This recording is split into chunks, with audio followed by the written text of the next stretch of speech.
Thank you, Tom. Oh, goodness. This ought to be interesting. I already told Lisa, in so many words, mostly nice, that she and my wife have a lot to do with this happening. She was concerned that as time passed, I would forget the details of my 3 winters in Mineral King in the early 80s. The events and the experiences of those winters are indeed etched in my soul.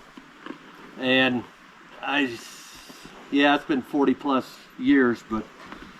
So that's the 1980s? Early 1980s. Not the 1880s, Fred. Nice, Fred.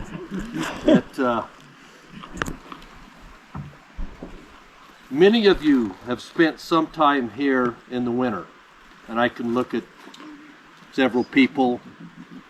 Keith is one of them. Dan Volts. You can raise your hand if you spend time here in the winter. It came up whether it's just for the day or you spent a night or you spent a couple of nights.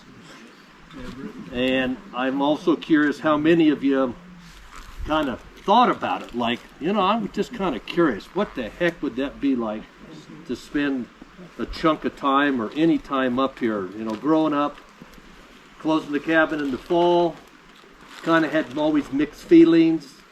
Didn't give it too much thought because school was starting and we just had to, just the way we went. And but there was a few opportunities growing up to where you came up and there was still, came up in early spring or stayed up in late fall and there was still, and with some snow around, and kind of made you wonder like just what the heck it would be like. I started working for the Park Service mid-70s. In Lodgepole as a seasonal, working on a trail crew. And with the legislative effort that took place November 10th, 1978, that put this place into the Park Service administration, jurisdiction, responsibility, I knew they would have a trail crew up here. And I immediately contacted Leroy Malloy. And I said, I know you're going to have a crew up here. You don't have to worry about housing for me. You got the family cabin. And so for the first summer or so, 79, 80, we were a trail crew. And then we started doing maintenance and anything else that came up. The first couple summers up here were kind of it seemed like a free-for-all for the park.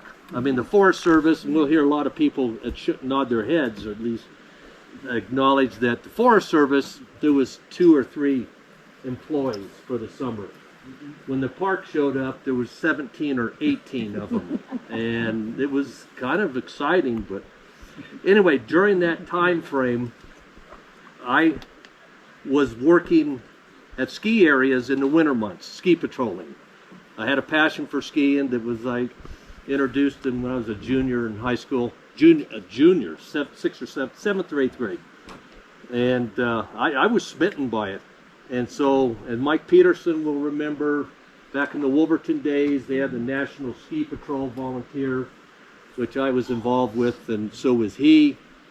And Alana Fox, Bruce's wife, she was also up there. There were ski instructors that were from the area. Anyway, I was just smitten by this and kind of thought, I said, well, this is a lot of fun and I could get paid to have a lot of fun. And so I pursued becoming a professional patrolman, which took place 77, 78 winter, huge winter, if some of you can remember back. That was that was after the drought year, 75, 76, or 76, 77, when there was hardly any snow. But anyway, I just lost my train of thought, but that's to be expected. Blake, anyway, spent the winter at Badger. I had a great time. I did meet a significant other up there that winter that we had a ongoing, off and on relationship for for 4 years, and I won't go into any grand detail and everything because Because nobody cares. I knew she'd help with that. But, the following winter, I went to Tahoe because I said, well, it was a Badger Pass, great time there, made $4.05 an hour. I'll go to Tahoe and make some big bucks. Worked at Sierra Ski Ranch up there, got paid $3.35 an hour. I didn't care because I was skiing. I didn't have a really good work ethic back then because I just wanted to ski and just do that.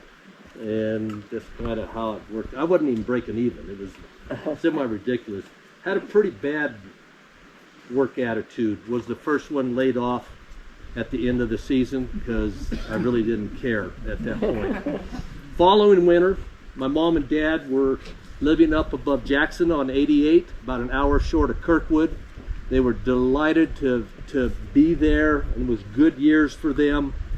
And I spent the winter with them. Got a season pass at Kirkwood. My mom and dad and I, we had a great time. It was really significant. Skied a lot at Kirkwood. And after that, it was kind of time to think about, okay, again, working seasonal for the park. It was a no-brainer up here, living in the cabin, working trails, maintenance, the whole thing. But then it became like, okay, what am I going to do? I wasn't going back to skiing. I was done with that as far as ski areas. It just wasn't, I don't know. So the idea came up of saying, well, gee, I'm here, I'm settled in. Why not just kind of gear up and spend the winter? They had winter security people that Mike and Kay Canarosi had done it at Silver City back in the late 70s, and the idea came up of saying, well, shoot, I could at least pay for some of my expenses and, you know, check the cabins out once a week, which I'm quite honest to say, I didn't do a really good job. I did. It was a challenge. Trust me, being up here. Anyway, geared up the first winter, and the summary that Jan and I would talk about is my first winter was myself, my girlfriend, and my cat. The second winter was myself and my cat. The third winter was just myself. So it was kind of a downward spiral that was taking place. I think I was kind of aware of it. You know, I had an attitude back then that, you know, this relationship that didn't work out, and I just had to, basically, to heck with it. You know, I got my seasonal job. I got a cabin to live in, winter up here. What more does one need? You think you got it all. And then, I don't know how many of you, probably most of you, I think, are aware of how the sequence of events, as I just described, myself, my girlfriend, my cat, myself, my cat, and then myself, it kind of had a downward. And at the end of that third winter, which was 82, 83, you know, there was a catastrophic event took place. The week of the Kalinga earthquake, if anybody was around paying attention. And I was not here at that time. That was May of 83. I'm going to refer to my notes because I'm getting ahead of myself. Glasses help. Whatever happened to your girlfriend? Nobody cares. I don't. Just kind of dropped out of sight. That's all right. And again, I thank you, Everett, for breaking that ice. I will go into some detail because my wife will appreciate it, but I'm kidding. Not a good idea. I know that. But what I want to say is, anytime if you got a question, blurt it out. Except Tom, we'll talk later. It's I know what you've got to say. Did the girlfriend make it out that winter? Well, you weren't listening. Talk about a catastrophic event. She's never been seen since. No, you guys, you weren't listening. First winter, myself my girlfriend, and my cat. Right, but did you bury the girlfriend? Or Yeah. they were kind of In and out. Nobody cares. It's immaterial. So did the cat go away with the old girlfriend? No, she did. The cat did not, but Fuzz, the name of the cat, did not survive. He got sick down the hill, Three Rivers. Anyway, I had to. Anyway, let me focus. Can you tell us more about the catastrophic event? I will get to Not it. okay. I will- Maybe you got sidetracked. I will very much get to it. Okay, I already talked about working for the Park Service. Got burned out ski season. Made sense to spend winters here. I live so I gave it a shot, and boy, what a ride it was. And the spiritual journey continues to this day. Of the many of you who are aware of the events that unfolded during. Okay, I've already read that. Never mind. Don't mind me. I've already mentioned that. And if you got questions, blurt it out just to distract me, because.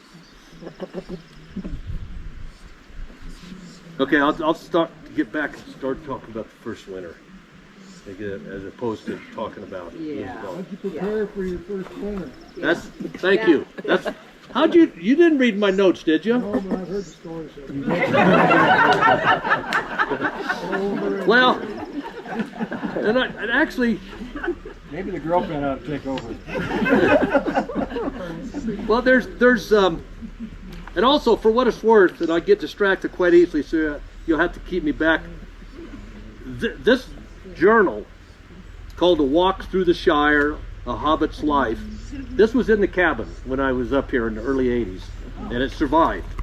It's got some marks to it and everything. There's a few things I'll read out of it, but I'm going to talk about the people getting prepared for the first winter up here, that was the big decision, was to say, okay, I'm going to give it a whirl. You know, what do we got to deal with? We got to deal with shelter, we got to deal with heat, we got to deal with water. You know, and how we're going to do those. And I remember I was going to, I had 3 galvanized trash cans hooked in a series upstairs in the cabin. So I had 90 gallons of water capacity, and I was going to plumb it into the cabin system, and it would gravity feed downstairs to the sink, toilet, shower, whatever. And you know, I was in that process of doing that, and with the help from the Park Service guys, and you know, probably borrowed a few pipe fittings from the Park Service, but thank you guys for paying for those things and such. But anyway, Stan Cozart, to his credit, and my goodness, it was a no-nonsense. He just casually says, he goes, we'll just keep the summer system going. Just keep it running. And it was kind of like, really? You know, it was like, duh. So what we did, we bypassed all the cabins where the line comes down to the McEwen cabin now, Runciman cabin back in those days, is I ran an 1.5 inch poly pipe, plastic, all the way down to the cabin. And had it plumbed into the cabin, but I could also drain the cabin each evening, which I did. And then the water just ran on out into the meadow, back into the river. That water system worked most of the time down to 4 below zero, was the coldest temperature that I recorded up here. And it was absolute treat to have running water. Big. Heat, obviously firewood, propane. Well, we'll talk about propane later. That's kind of the climax of the story. The wood, I remember Charlie Castro, God rest his soul, he's passed away earlier this summer. Tree guy.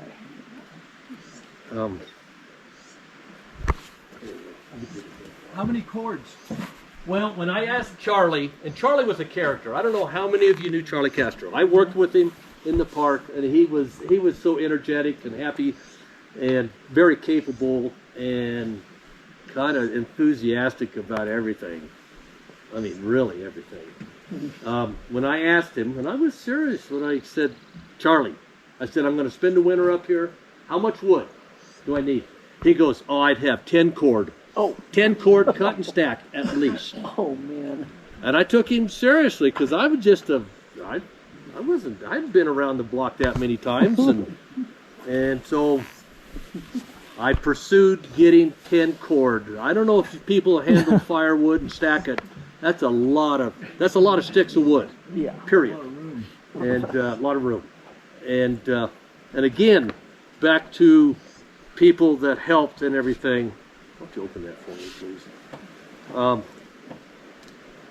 It was during the time, it was late season. I was still working for the park of 1980, 80, 81, 81, 82, 82, 83 were the 3 winners. Anyway, the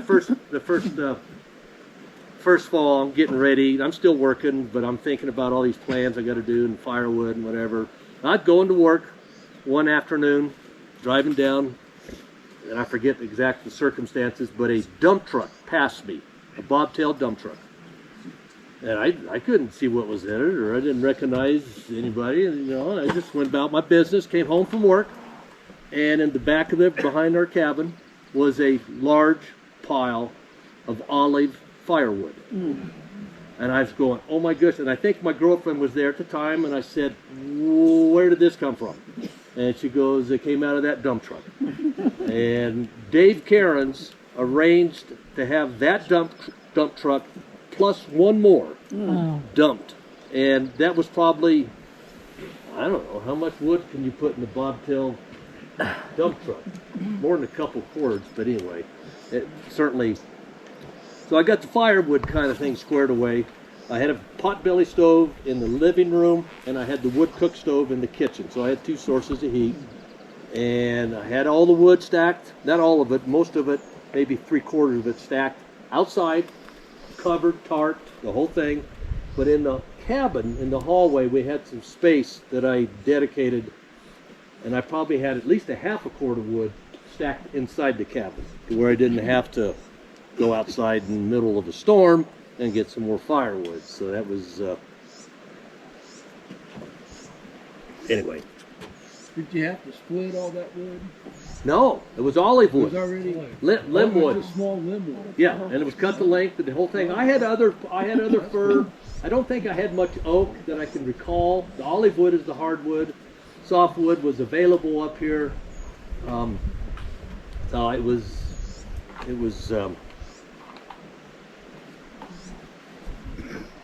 How did you store the wood? Well, I stacked it and covered it with a tarp outside. I had to keep it dug out, you know, exposed, you know, accessible. The stuff in the cabin again was used for during those stormy periods where I didn't want to go outside and uncover it, dig it out, whatever. And all right, hang on. Tell us what your coworkers did for you. Well, Dave Sanpietro was my boss up here. There was Billy Hancock, Bill Sullivan, Hopper as we called him, and Jeff Munson, and there was some other seasonals. They were just helpful and kind of thinking, oh my gosh, this is what you ought to prepare for, and you know, you got to have this, and you know, one of the big questions was provisions. Again, the first winter, Ken and Kathleen Drummond were running the Silver City store back in, that had been the winter of 80, 81. They were managing the store. They made the decision to winter up there. I don't know what they did. There was cabinet security down there or what. I can't recall. But they were down there. I did not have a snowmobile. They had the use of Marvin Meyer's Tucker Snowcat, which he's very familiar with. That it's big. It was parked along the road, very much like the Piston Bully, which has been abandoned, parked there at Atwell right now. So they had transportation, and so we worked through them to get our provisions. We obviously stocked up before the winter set in, which was in a story in itself. We did not get snowed in here to where we couldn't drive a vehicle. I had a 2-wheel drive 1974 Mazda rotary engine pickup. It actually ran pretty good. They were onto something. But anyway, we did not get snowed out of here or snowed in until about the 20th of January. Oh, It was a little frustrating because, you know, come fall, come November, come October, actually Labor Day, it snowed up here. So anyway, anytime fall, you better be ready to rock and roll or be prepared for it. And so we did all this effort, and yeah, it gave us a lot of time, but after a while, I was kind of going, okay, let's bring it on here. And anyway, it finally did come. The first storm, and it was a bit of a wake-up call, was it snowed 5 feet in 3 days, and we immediately lost the water system.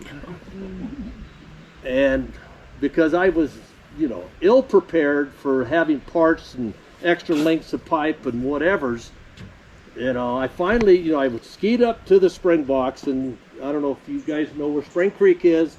Our water source is about 200 feet elevation gain above the trail. So I skied up that, looked at the spring box, had a full head of water coming into it. And I was kind of going, well, that means that somewhere between the spring box and my cabin, the line has pulled apart.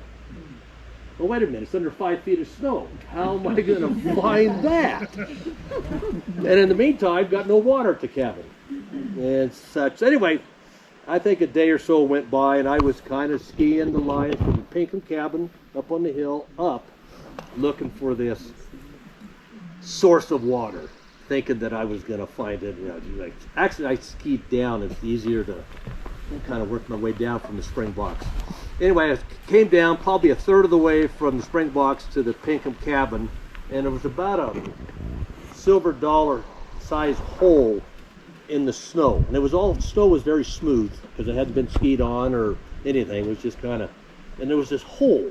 And I kind of stopped and I paused, looked at it, and then I listened, and I could hear water running underneath the snow. And it all melted everything, and then that hole. Anyway, I found that, and of course, I didn't have anything to span the gap. I went over to Monarch, Dan Bolts, your guys' water system, looking for a section of pipe. I mean, I was going to sabotage That's what it. happened. That's what happened. I mean, I had hacksaw or whatever, but I needed a section of pipe, 1.5 pipe to span. It might have been 2 inch, I forget, but it didn't matter. And I couldn't find anything. And I was kind of going, and I couldn't pull the pipe together because it was sitting under 5 feet of snow. And I go, well, what the heck?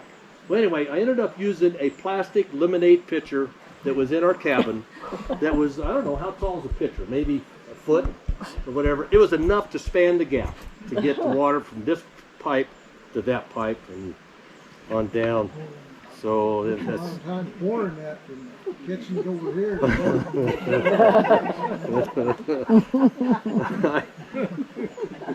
Okay, the winter highlight of the first winter as far as, again, the frustration of a late start. I don't know, after that, I don't know, I'm not saying it's all kind of a vague memory or whatever, that first winter, but nothing stands out as far as just trying to get settled into kind of cabin life. Like, what do you do with your time? This side of the canyon, I'll talk more about this my second winter, but obviously this is north facing over here, and in the winter time the sun is way the heck over there, so we didn't see direct sun. Everett, the Volts cabin, those cabins across the way, they got some good winter sun. In fact, I had a chair, folding chair underneath your awning at the Volts cabin. There was a log up on the alluvial fan above your cabin that was most of the winter exposed, and I could ski over there and park my sorry fanny and soak some rays. We planned for that. I know. I really appreciate that. It was good. That was into the second winter. Is there any more in the first winter that I need to? No, I think Okay. Nobody cares. So how many trips did you make to Silver City that winter? After Well, it snowed? And yeah, and Marvin, Ken and Kathleen with their the Tucker. I don't know if they would come up or we would ski down. But one thing that was really kind of, they wanted to have TV, and back in the early '80s, satellite dish TV was, I guess, around, but the size of a satellite dish was big around, huge, and they had one down at the store. And we went down, and we probably stayed with them that night, but that would have been 81, the Super Bowl of 81. We went down there and watched it, the Silver City store. I have no idea who was playing or any of that, but who won? I guess if I would have done my research, I could have found out who played and who won. Walker, you want to work on that for me? I bet you could. If we had internet, you'd have it. You'd have it back in 15 seconds. That this is what. 49ers beat the Bengals. And 81. Yeah. That's why I went down, because I must not love the 49ers that much. I'm very. Thank you. It was not me. I just had a- The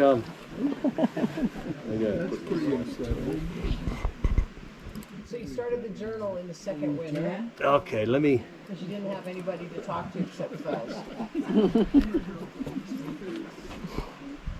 That is correct. I did start the journal. And if I start meandering, and someone tells me like, okay, let's wrap this thing up, I'm all in. I'm ready to wrap it up. You got to get through your stories, Mike. Thank you. I appreciate that, though. And now we're in the second winter? How long would it take to ski to Silver City? Like, Ski to Silver City? yeah. It would depend on the conditions, absolutely. But there's a couple stories about skiing down there, or just taking the snowmobile and the sled. Let me look at my notes. Yeah, when did the snowmobile enter the scene? Snowmobile entered the scene, and again, Jay Peterson gets some credit helping me, because I bought this thing brand new up in Motherlode country where Mom and Dad were at. A trailer and the snowmobile and a sled that hooked behind it, and the belt was the wrong size or something, but Jay Peterson helped me with that. Dave Cairns, there was a time to where I was coming up the Endurance Hill, as I refer to it, Tar Gap parking lot, and the snowmobile just petered out, and I was couldn't get it started and couldn't do whatever, and I was kind of going. And the next day, and there wasn't that much snow, but I didn't have four-wheel drive, so I parked it at Snowline and was using a snowmobile. And next day, here comes Dave Cairns in his four-wheel drive pickup, and he drives all the way up to the valley here, and I'm kind of going, wow, that really makes me look pretty silly. But it was all good. There was a time, and I think it probably was, I don't know, I've got it in my notes, but the time that I tried to come out. There was a couple times. I'm going to divine the second and third winter. Second winter was very average, maybe above average. It was a good snow year. Great skiing, and I've got a few entries in the journal about how good the skiing was. Is one of the times I was going to go out to a family reunion down in Visalia. My mom's side of the family grew up in Visalia. And they had a big reunion, and I was going to go to it, So I had snowmobile, and we'd had some storms, and I was going to, gear up. I had the sled loaded down with ice chest and personal gear. The sled was about the size of this, if not a little bigger, and you could put an ice chest, dunnage bags, garbage bags, whatever. You could load a lot of stuff up there, and someone could stand on the back of it and ride it like a dog sled. It was a nice sled. Anyway, I had it parked behind the cabin, and I didn't use the road here. Thank goodness the park people have left, and other than Mary, but she understands. I didn't stay on the road all the time. I mean, I just went from the cabin to the bridge, because great shot. I made it about 20 yards past the Karen's cabin in deep, deep snow. Again, I wasn't an expert snowmobiler. Keith didn't show up soon enough to teach me how to do it. He knows what he's doing. How much of the time did you need snowshoes? Because you'd sink into the snow. The only time that I used snowshoes was around the cabin to pack the snow down. Other than that, I was on cross-country skis everywhere. And I maintained second and third winter, mostly the second because it was a good winter, good full winter. The third winter I didn't make it the whole time because I left in February. But on the trail, on the road, I would, after big storms, I would take the snowmobile out and I would run a track, come back on the same track just to keep it packed out. For future times, if I needed to get out, I would have a packed track. And I kept a separate ski tracks that I wouldn't. And boy, thank goodness there weren't too many people that would show up and you know, snowshoe or ruin the ski track or whatever. So that worked out.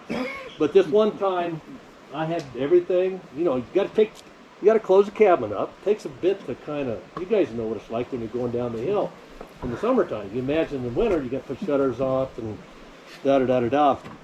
I made it just below the Karen's cabin and absolutely got buried, bogged down in deep snow. And it took me every bit of an hour, if not 2 hours, just to get it turned around and get back to the cabin. Because I realized, I said, this ain't going to work. And so I just kind of...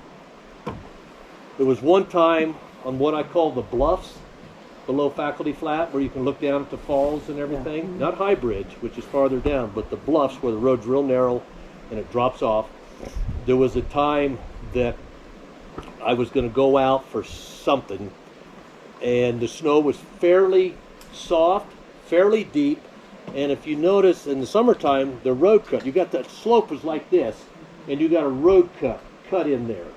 Well, in a big winter, that road cut fills in at the angle of the slope, and you kind of go, oh, geez. So what I did, and I remember doing this very vividly, is I'd stop the machine and I'd get out when I had my Sorel snow boots and I would walk a line across the slope, which used to be the road, which is underneath.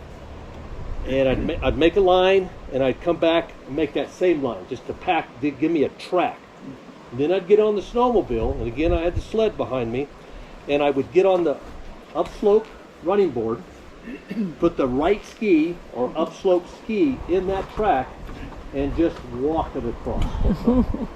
And if there was an issue, in other words, the gravity, if it took over and the thing, I wasn't moving very fast at all, but if the snow collapsed or whatever, and you said, okay, it's time to, I would just step up slope and at least not go down with the machine. The Park Service and cabin people, Keith, he probably knows some of there's pieces of snowmobile debris off that hill because it was hard to negotiate that. It was truly all right. Michael, what about your food? Did you have to go out to resupply very frequently? Every couple of weeks. I mean, I can't remember back what I ate. I mean, probably canned beans or a hamburger or canned tuna. I mean, yeah, you get some fresh fruit. I didn't drink wine back then. I did drink beer, but I remember stocking up. My sister lived in Tahoe during that time frame, and I remember coming back up here with more than a couple cases of Coors, and it was upstairs, and it was. But the food thing, I often kind of go, what did I, now I make green salads and we barbecue, and I did try barbecue in the first winter up here, and boy, I had a hibachi, and I really thought I had no idea what I was doing, because I really didn't. But I don't know if you were familiar with the hibachi. It's an open little rectangle, put a few briquettes in it and call it good. Well, it was 13 degrees outside, and I was trying to barbecue a couple steaks, and it didn't work. It didn't get hot enough because I couldn't have a lid or nothing. So Weber's, when they invented Weber's, but a hibachi. Come on, that's how naive I was that first winter. With your girlfriend. What's that? With your girlfriend. Nobody cares. Nobody cares. But, okay. Yeah, We're done with this. Okay, so you're going to tell us about. Just tell us what happened in winter 3. Yeah. Well, okay, there's still some things. Well, if you guys are getting restless, speak up. No, go on. Because I'm more than willing to call it good. The second winter, he skied a lot and he wrote a little bit about it. Oh, okay. Let me finish this thought, but then come through. Let's talk about skiing up here, because that was the whole intent. Was I want to be up here to ski. I thought you were burned down to ski. At a ski area with downhill skis. I was on skinny skis, and it was a whole new adventure. So where'd you go on your skis? Everywhere, How far up? everywhere. Up, down.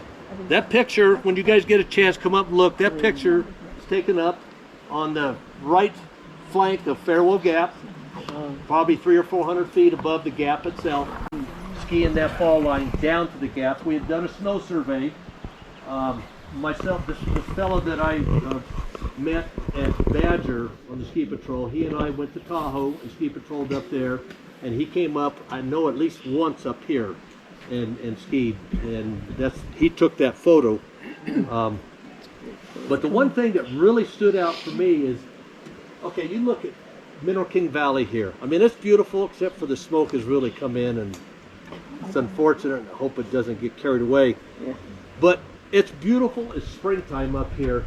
But as Mary found out, walking across the meadow is kind of bushwhacking almost. Or if you were going to come off the slope up here off of timber and the manzanita and the chinkapin and everything, you kind of go, well, this ain't very much fun. In the wintertime, when you got a decent snowpack, 4 or 5 feet, this whole valley is accessible.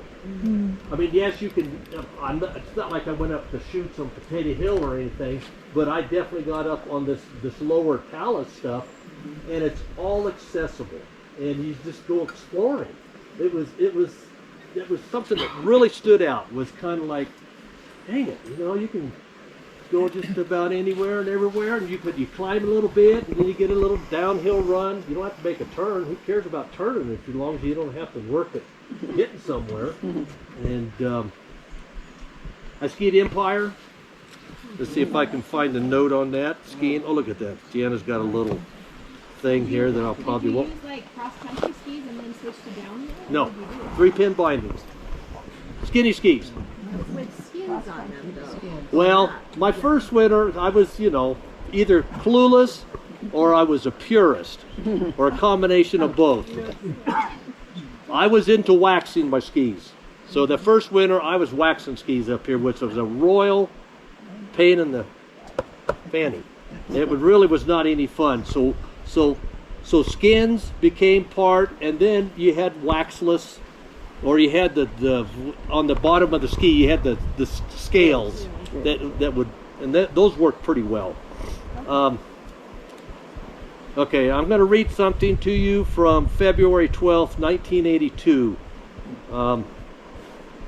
The fooling of spring is in the air. Have not had a good snowstorm since January. The rains of February did not help the snowpack along the road. There are now several dry spots along the way. The snowpack has dwindled to 5 feet around the cabin. This is that same entry. The skiing is very good with spring conditions, which when you got south facing. There's one thing that I learned about Empire, Timber, that whole ridge over there is south facing. It can be the middle of February, and if you've got several days of sunshine, it turns to corn snow, spring conditions. A solid pack. It's easy. It's good. It really was good. And the skiing is very good with spring conditions. Skied Empire yesterday for the first time ever. I've always thought it would be good, and I was not disappointed. It was beautiful. And Telemark. you know, I thought that you needed to telemark and everything, and I remember over at the corrals, because the corrals had flat area, flat, smooth area, no vegetation on it, and with just 8-10 inches of snow, I could go over there, and you could ski along the road because it's smooth, and so it would, you had good coverage. You need a couple feet to ski in this weeds out here or whatever. And I remember making my first telemark turns up in the corrals, and I just thought this was so cool. But I was a downhill skier, and under spring conditions, again, powder snow is a different story. You want to do a telemark. That's a given. But if you got spring snow and you know how to unweight and whatever, I mean, that picture here, and I'm very proud of it, those are on skinny skis. That's a very steep slope that I'm skiing on. But that was I focused more on just saying, well, heck, you know, I can kind of puddle around here when it's deep snow and whatever, but when the spring snow's here, I was going Empire. I skied Empire, the ridge to the left, Ranger's Roost up there. My gosh, what a fall line from there down to the dump. I mean, you can be there. It takes about 10 minutes to ski there, but about 6 hours to get up there. Mike, did you ever kind of think about what if this had become a ski resort, or what it would have been like? Do you think, Well, yes, it's and too I- bad it didn't happen? Well, I had mixed feelings because, again, I didn't start skiing until I was in junior high, and time frame, I graduated in 71, so when it was in junior high, anyway. In the 60s. We kind of thought, well, that'd be cool, you know, we've got our cabins up here, and we'll be able to ski and whatever, but then it became evident that now the cabins weren't going to survive. They would just kind of say, no, you guys are on prime real estate, we need, you know, whatever. So, and then I got somewhat, I remember I was working at the Silver City store in 74, and Gene Koch was very involved in all this, you know, protest. We had Save Mineral King bumper stickers and Save Mineral King t-shirts, and so it kind of evolved into that, to where we realized that, you know, how fortunate we all are to have a piece of this place. I mean, it's beyond it anyway. And we realized that was probably going to disappear, and so it became fairly easy. And I got into the environmental. I was a hipster, you know. Anyway, back to you. You had a question. I was just curious if you experienced any avalanches. Yes, absolutely. And I may have some. There was times in bed that the place would rumble. Not during a storm necessarily, but just I could hear some distant rumbles, and I knew it was avalanches going on. The storm activity was very incredible, because our cabin, the bedroom faced, gable end side of the cabin faced west, and there was nothing downstream from us as far as a group of trees or anything. It was just all exposed. And I remember laying in bed and couldn't imagine the wind blowing any harder, just laying in bed and just feeling the cabin just kind of shuddering, just constant. Like an earthquake that went on for minutes on end, or, you know, whatever, during the storm. It got your attention. You didn't sleep much. There was also times you kind of go, well, how warm did you keep the cabin? And again, I had the stove in the living room, stove in the kitchen. But there was times to where I'd wake up in the morning and my cup of water at the nightstand next to the bed had a layer of ice on it. That was not uncommon. It was, but I had whatever. I'm not gonna. I stayed warm. And help me out, Janet. You can move on to winter 3 unless you have something else about winter 2. Let me see what else is. But happy. Let's talk about. Okay, this is dated. Oh, I'm littering, but that's someone. 25th of February '82. Wait, where was I? This is the days are 90 minutes longer than the winter solstice. Life in the cabin when I'm here is pure delight. This is the second winter when I was by myself with my cat. Living here 2 winters in a row has given me the opportunity to put to use the things I learned about living here. It has been an enjoyable learning process. I am overall happy and enjoying my lot in life. I have much to be thankful for and to look forward to. There was a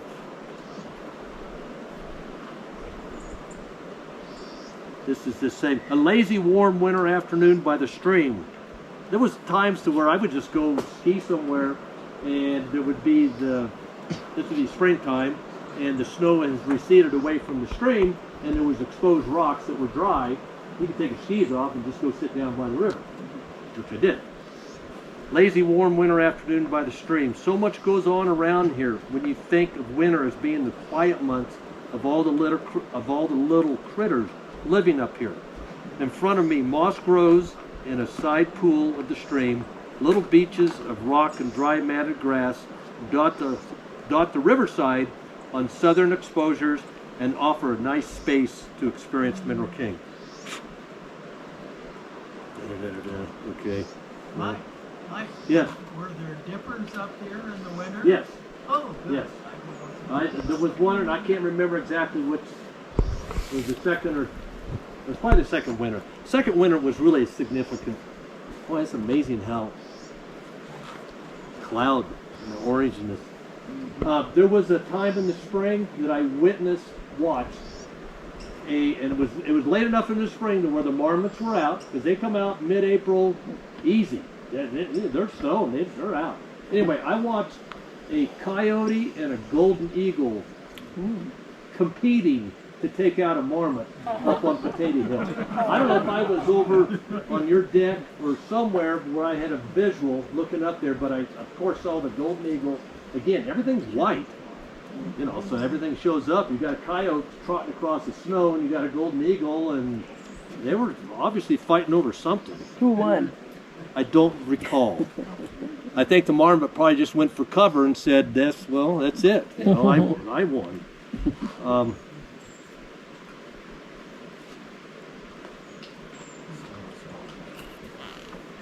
All right, help me out, Janitor. Okay, let's get to winter, please. Hey, Michael, 82, 83, the record year, Yes. El Nino. You were up here that winter, right? Yes, that was, That started early. it started early, and I do have some, Now, is everything you're talking about now in your original cabin in the new cabin? It's taking its time. It's all the original oh yeah, cabin. oh yeah. 82, 83 was the last winter that our old cabin existed. And I did not, this didn't happen until 85.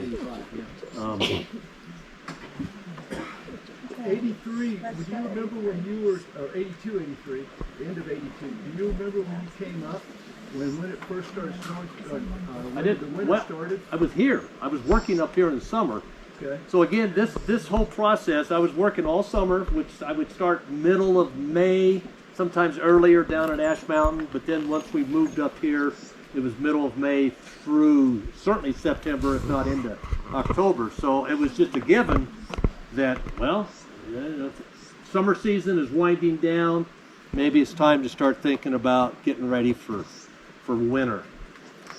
By then, and again, it's not because I was by myself, I think it was just the journey that I was on in my personal life, as far as kind of going, well, what are you going to do with yourself when you grow up?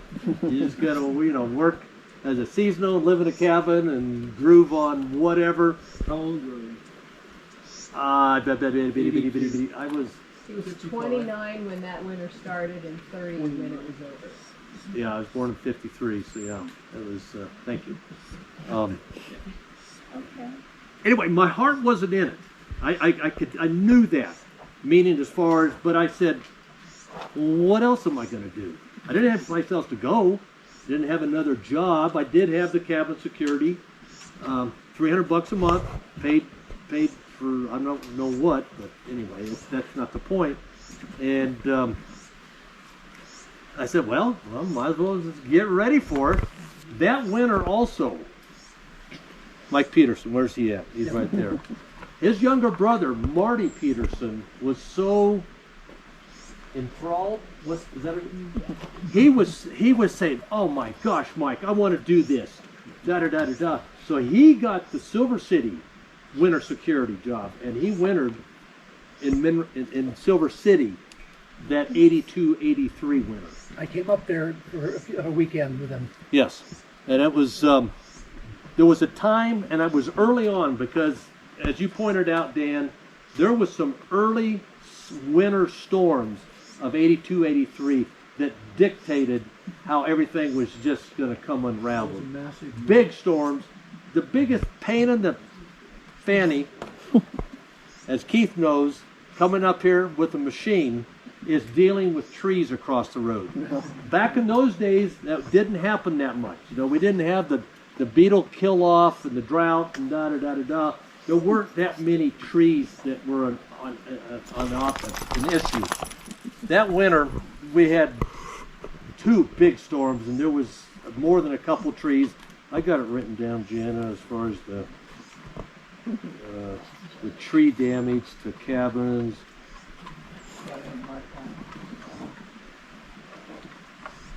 Excuse me while I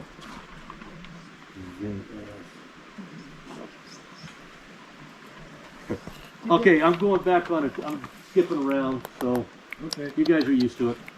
This is March 29th of 82, so this was still the second winter.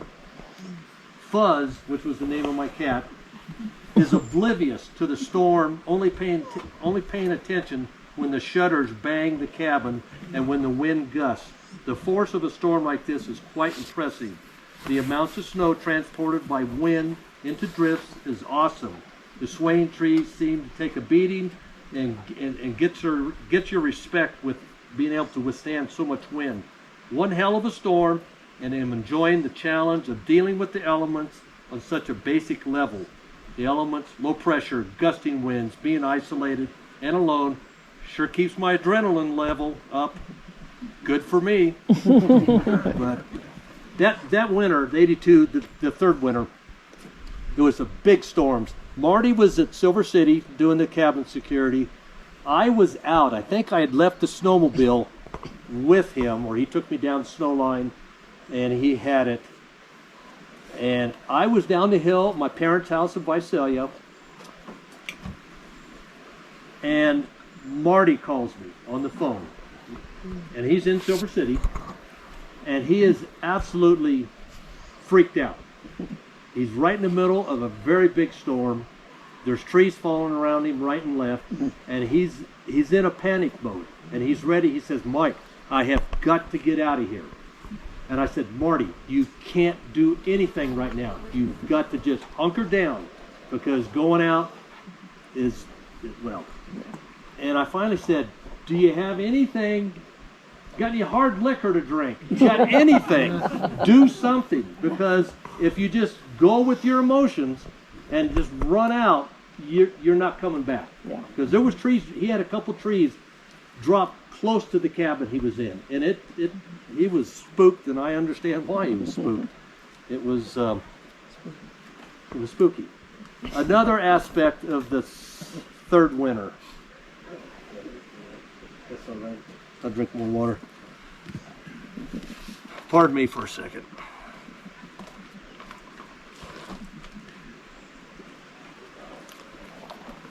Another aspect of that third winter was, and you guys, somebody might be able to answer this, don't bears hibernate in the wintertime? I mean, come on, aren't they supposed to hibernate? Supposedly. Ah, darn it. I was up there that winter. I was by myself, and I had a few exchanges, encounters. A bear was coming around the cabin. I had quite a bit of snow around the cabin. I mean, there's nothing. He's not going to go kill Bambi or eat, currant berries or juniper berries. Although he did eat juniper berries, and somebody remind me to tell you why I know that. Anyway, this guy, he would come around at night. I could hear him walking around, crunching around the cabin, and I'd get out and I'd open the back door or whatever and go up the steps and try to run him off and the whole thing. Anyway, that went on for a bit, and then there was a time that I was going out for a resupply run, and I went down to my folks' house in Visalia, and I got a phone call from Ora K. Peterson, Mike's mom. Ora K., the creator of this Mineral King Preservation Society. Anyway, she calls and she goes, "Mike, we've been trying to get a hold of you." I had a phone in the cabin. And she goes, we're trying to get a hold of you, but the phone is busy. And I paused, didn't give it a whole lot of thought, but I said, I don't think that's a good information at all. And I was ready to kind of gear up and head back up the hill, so I did.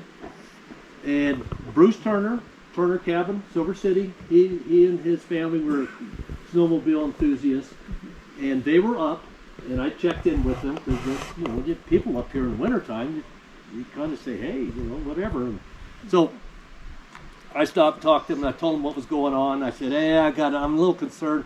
And they said, we'll come up with you.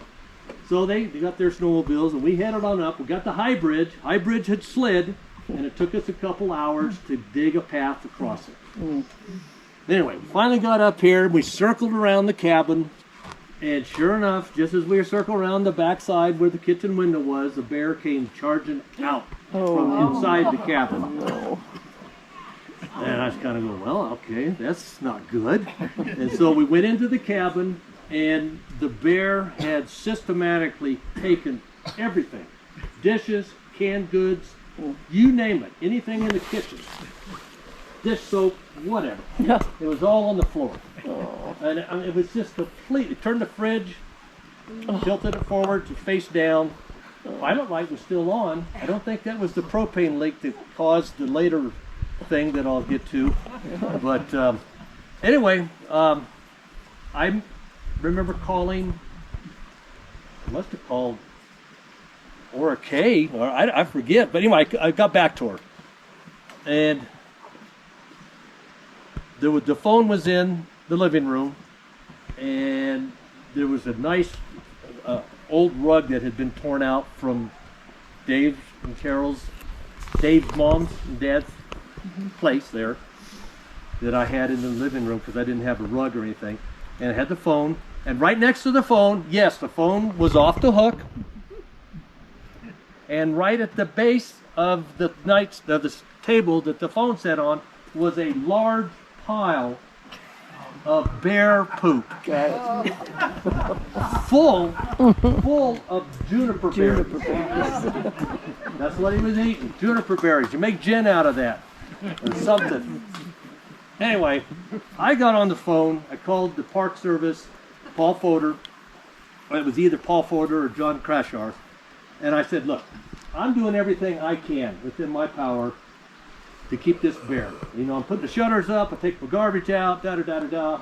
I might have even been spraying ammonia, like Dave was always good at wanting to spray ammonia.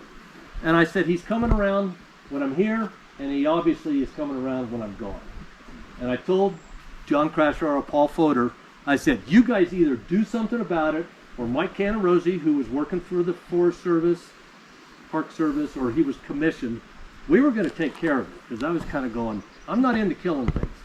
Kathy, she understands that I love I love all little life things, and but I was kind of going, what am I doing? I can't do that, you know. So anyway, John Crashar and Mike Coffey, who was the bear tech, came up shortly after that. They spent the night at the cabin, and like clockwork, this bear showed up at 1:30 at night, full moonlight.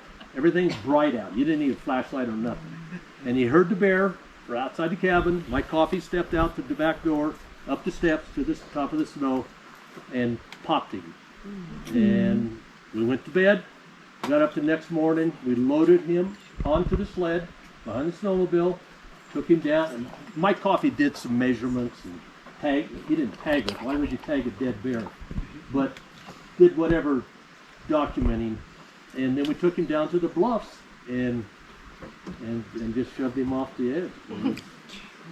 It was a sad state of affair, but I don't know. It was all right. Okay, so what happened to your little white pickup? Oh, my little white pickup. That was that same winter, right? Yeah. Snow line. You know, there was a pretty strong environmental movement, you know, whether it's Disney, no skiing in Mineral King, or whatever. But I had, and the snow line was down, I think it was actually below Troggers. It's certainly below Redwood Creek. It might have been between Troggers and Redwood Creek. or Slapshot, I'm sorry. And it was a white with the trailer for the snowmobile. I was up here and I was going down to Cockley Flat on the snowmobile to do check the cabins like I was supposed to do every week, which I didn't do every week.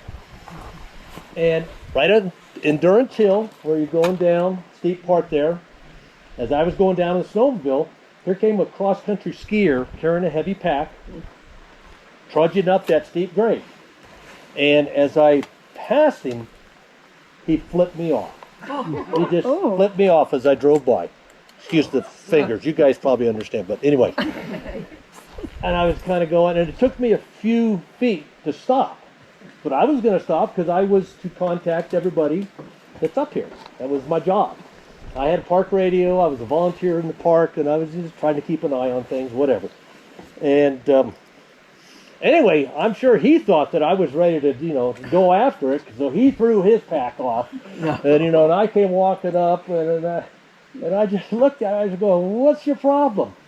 And he just looked at me, and he goes, you and your effing snowmobiles. They don't belong up here.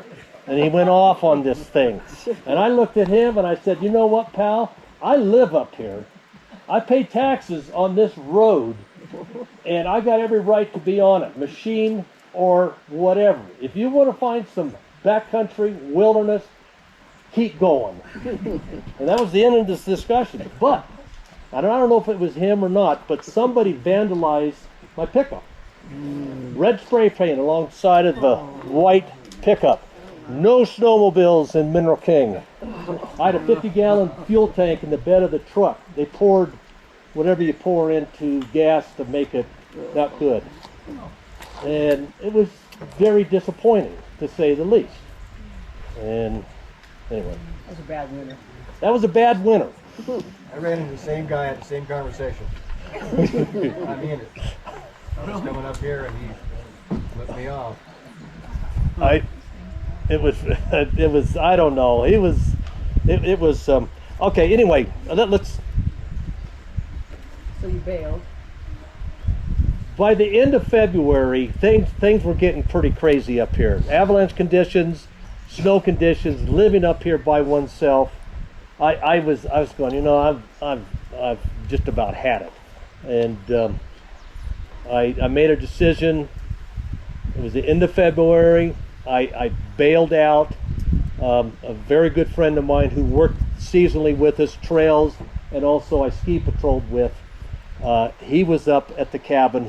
I had either gone down to get him or he skied in or what. But he and I were the last two in the cabin. I gathered what gear I could get. And again, I could get a lot of stuff on this sled. Jeff rode on the back of the sled and, anyway. And I went down to Oak Grove, to Thorn Ranch. Craig Thorne says he knew what was going on, that I was going to bail out and the whole thing. And he says, hey, just come on down to. And my intentions, at least in my mind, my heart said, I'm done, I'm finished with this. But my mind was saying, well, I'll come back and take care of my obligation and just check on things. And, this is where I'm supposed to be and da-da-da-da-da. Well, that spring, as somebody has, I don't know, Dan, or, as far as rainfall, snowfall, 82, 83, massive. It just rained, and I was at Oak Grove, and it just rained all that spring. It just kept raining, and I knew it was snowing up here, so I was kind of going, for my burning time, you guys tell me if I need to wrap this up. Well, we got to hear about the Kalinga quake. Okay, all right. Anyway, so I bailed out, and the week of I never made it back up. Marty was still down in Silver City. To his credit, he survived that. The week of the Kalinga earthquake, which was the first week in May, I was at Oak Grove when the earthquake hit. It was a tremendous rock and roll event down there. I was standing outside looking at the adobe house. There was a section of pipe over the ridge, and it was just bouncing around, and I was kind of going, oh my gosh. When I did leave in February, with the intention of coming back up. In my mind, not in my heart. I left the water running, and I left the propane on. And so, anyway, week of the Kalinga earthquake, it hits. I get a phone call, and I don't know if I kind of said, oh, this is not good or whatever. Again, I was out of sight, out of mind down there. I had just kind of sort of tried to forget about it, but knew that things were not settled up here. I got a phone call Saturday night from Marty Peterson. He had made it up here from Silver City. I think he'd come up the road, and he got here. There was 12 feet of snow that week of May of '83. There wasn't that much snow here this winter, period. Not even close to it. I think, John, you know that. I mean, it was so friggin' deep. Anyway, he made it up here, and again, if you can imagine 12 feet of snow on all these cabins, they're just mounds in the snow. You can kind of see the hump, but you can't see the cabin itself. It's just all buried. And he made it into this cabin.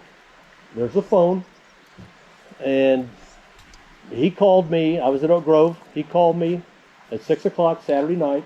He didn't mince any words. All he said to me, he goes, Mike, I have bad news.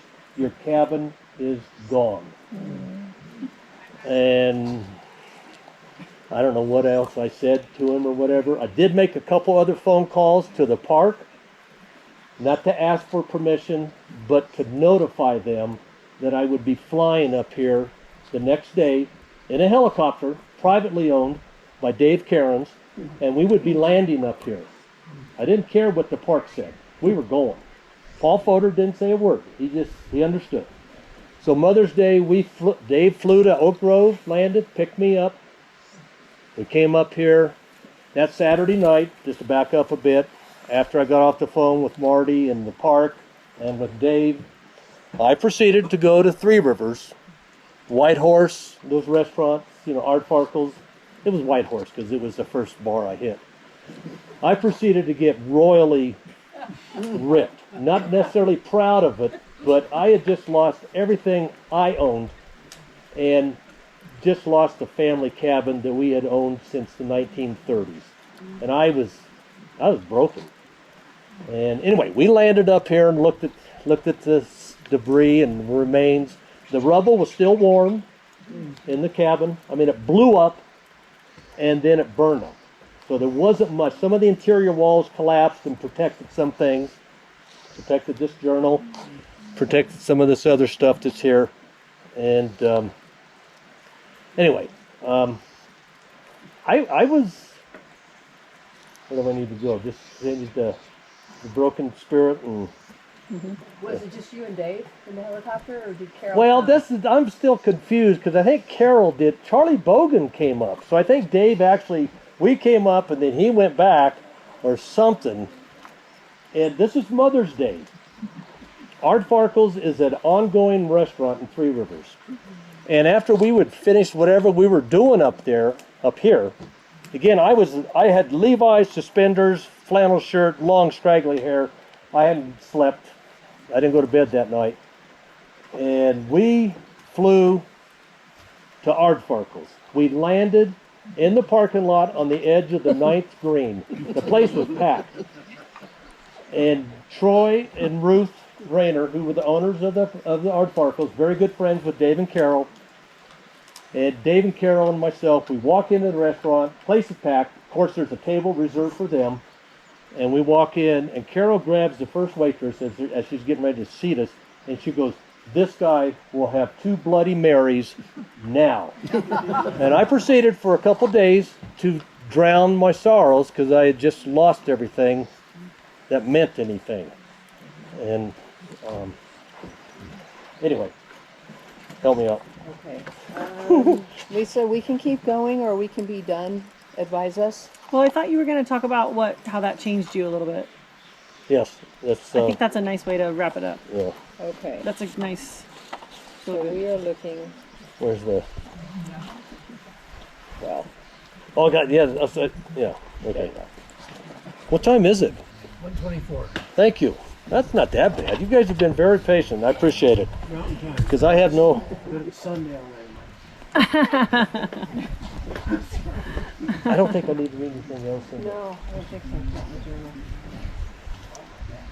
journal. You may have heard it said that a story is only as good as its ending, And then that's not part of that there. which I think it's got a pretty good ring to it. I mean, I started out with the winters up there. Sure, there was a lot of anticipation and excitement, and then certainly after the first winter, the relationship didn't work out, and I seemed to have an attitude where I just said, you know what, the heck with it all. I don't need a significant other. I got my cabin. I got my little puny seasonal job in Mineral King, and it's all groovy, and to heck with the rest of it. And so I entered, even into the second winter, which was a good winter, but I kind of had that attitude that, whatever. And so the third winter, everything went downhill. Truly went downhill. And then the climax in May of that. So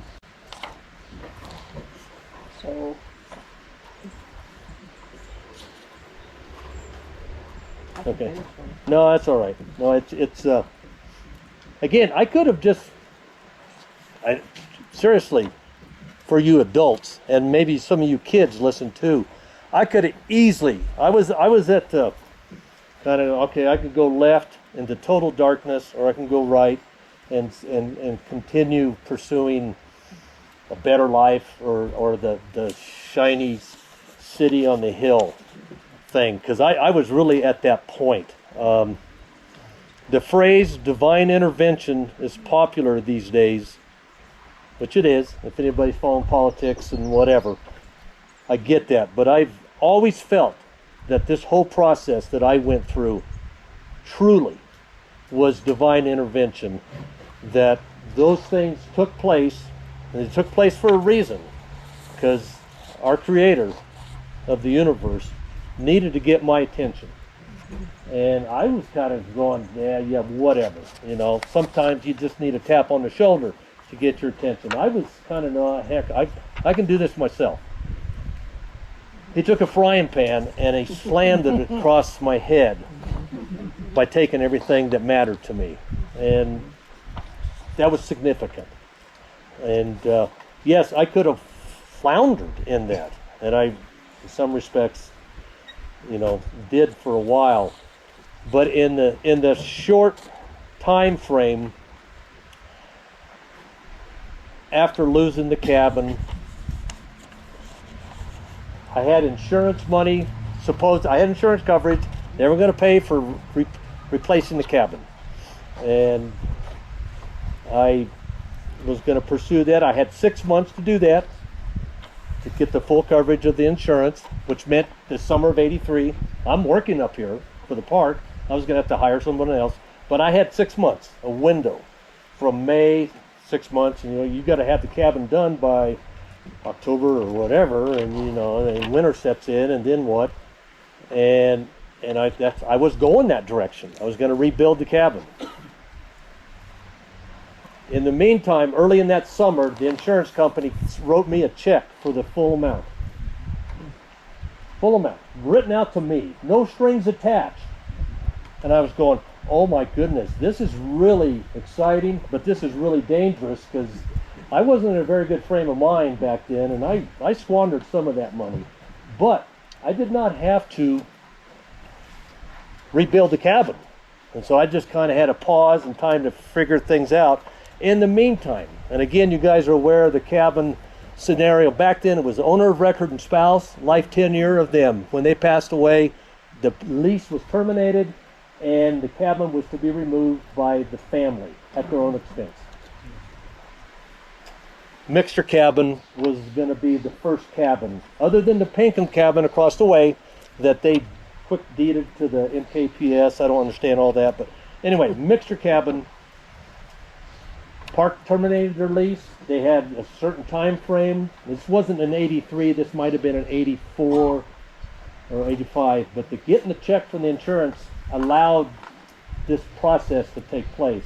Because if I'd have been locked in to get the insurance money, I'd have rebuilt the cabin. Period. That's a no-brainer. Anyway, Norbert Mabel Mixter, owner of record spouse, passed away. Park terminated their lease.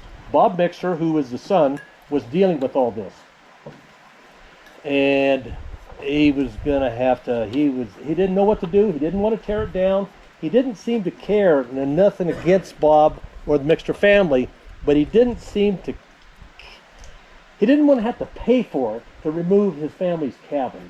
They had a cabin with Sonia, and it seemed like he was just kind of willing to just, so somebody came up with the idea, whether it was Jim Barton, rest his soul, his service is tomorrow, and some other cabin people mentioned, well, how about just making a swap?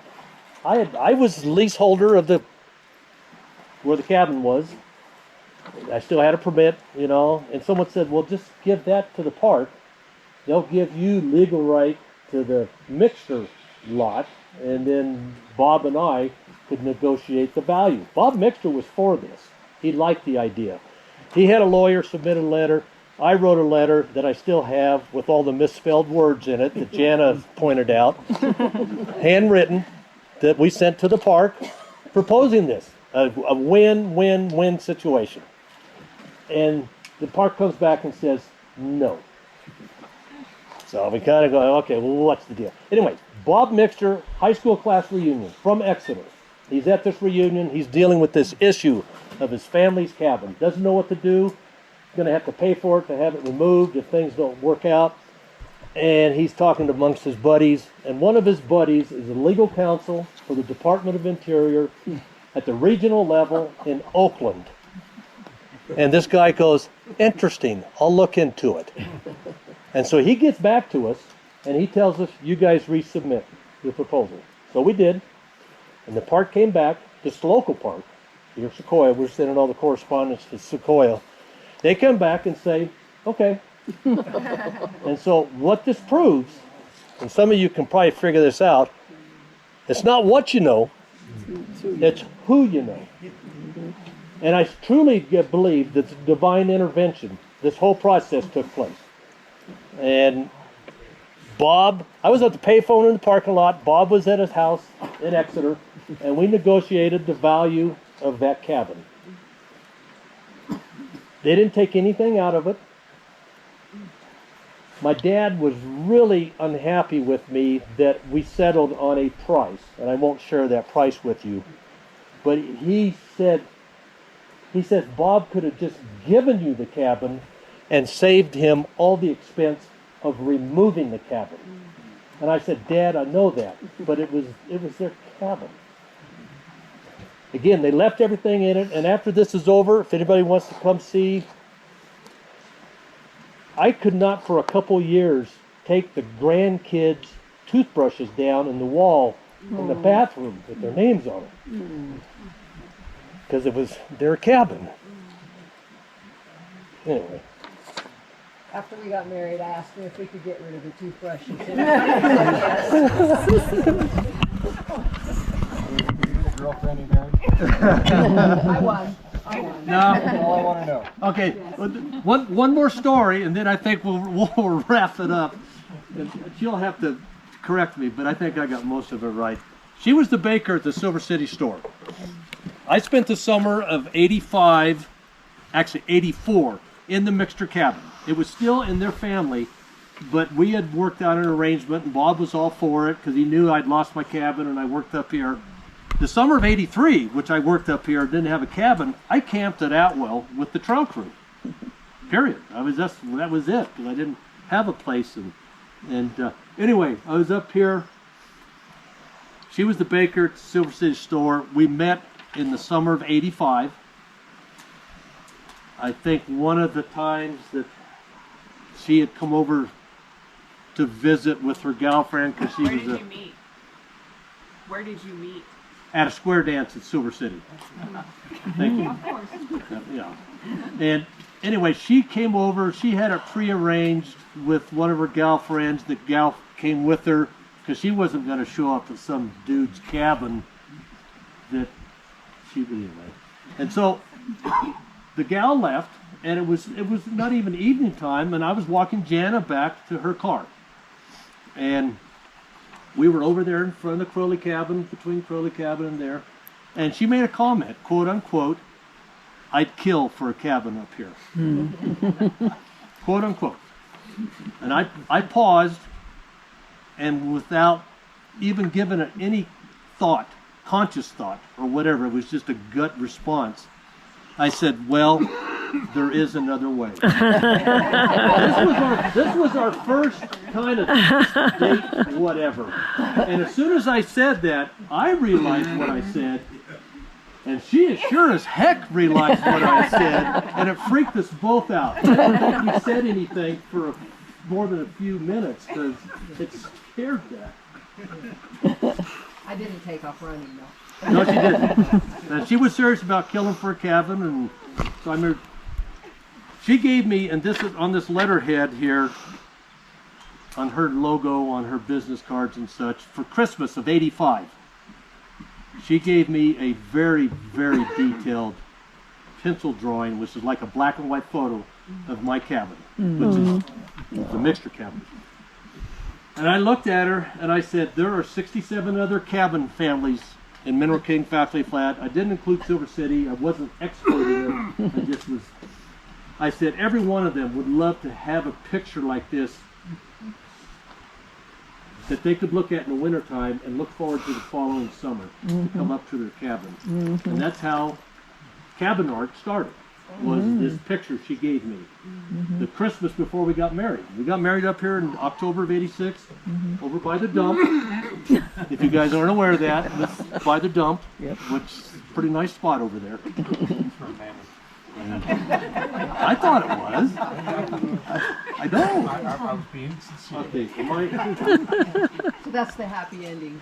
that's the happy, again, a story is only as good as its ending, and trust me, I could have gone either way, and as things progressed, divine intervention, I am absolutely convinced that, you know, the creator of this universe, you give him your attention, your heart, and he's got things in store for you. Because I could have gone south real easy, and I'm done.